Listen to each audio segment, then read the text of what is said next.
right? There's 3 points of the Declaration of Independence. There's a God, right? Our rights come from him, and the purpose of government is to secure our God-given rights. Look at the second paragraph of the Declaration. We hold these truths to be self-evident. All men are created. There's a God. Equal. And they're endowed by this creator with certain inalienable rights. Our rights come from him. That to secure these rights, governments are instituted among men. The only purpose of government is to secure our God-given rights. That's it. You can't call it a government anymore if it's becoming tyrannical. Now it's called a dictatorship. And where we're getting into the socialism train is people are confusing what is a right. So now we've got this idea that everything is a right. A cell phone's a right. I have a right to a cell phone. I have a right to an air conditioning unit in my apartment. Sure you do. I have a right Go get to all this stuff. The difference is, and that's what needs to be said, is the difference is you have a right to pursue those things. You have the right to have access to them. But people think that money is the access.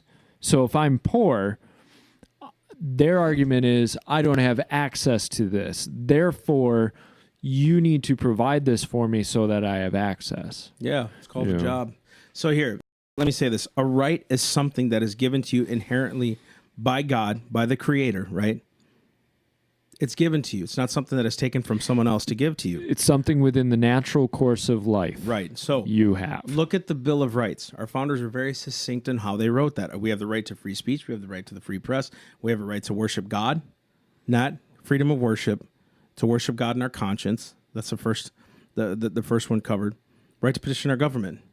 Right to a fair and speedy trial. Right to unreasonable searches and seizures. Right to stop it. Notice all those rights require no funding. Exactly. None of them are handed. Exactly. They're inerrant. It's inaction that allows those to happen. You know what I mean? It's inaction by the government. So freedom of speech. With freedom of speech, the government doesn't have to do anything. They don't have to commit any action, right?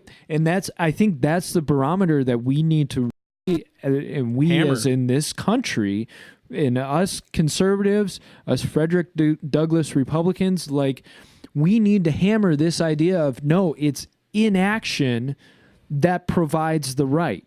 That's right. Whereas right to health care, well, now we're getting into action. Which now is tyranny.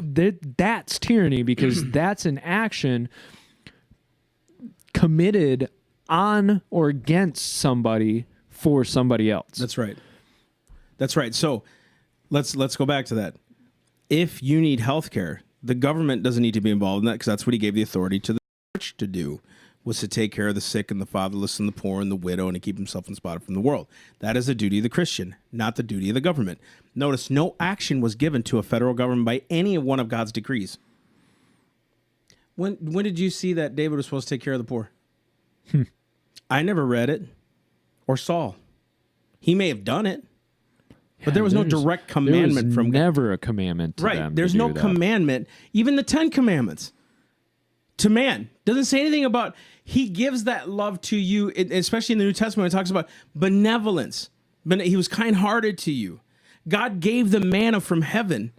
It wasn't Moses that gave it to him. It was God that gave it to him. That's good. Right? So God gives us all things to enjoy. Right?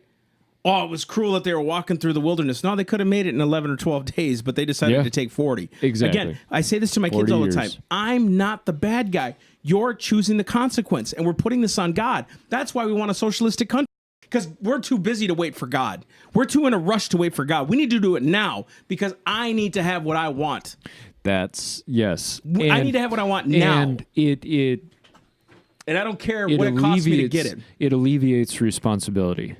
We are getting into the territory of I don't want responsibility over my neighbor, because there's this level of say disconnect. That again. I don't want responsibility over my neighbor. That's good, right? That's a great way to put it. If my neighbor is going through medical issues, right, and I've got a close friend who's going through medical issues, which I need to talk to you about later, but I've got two choices.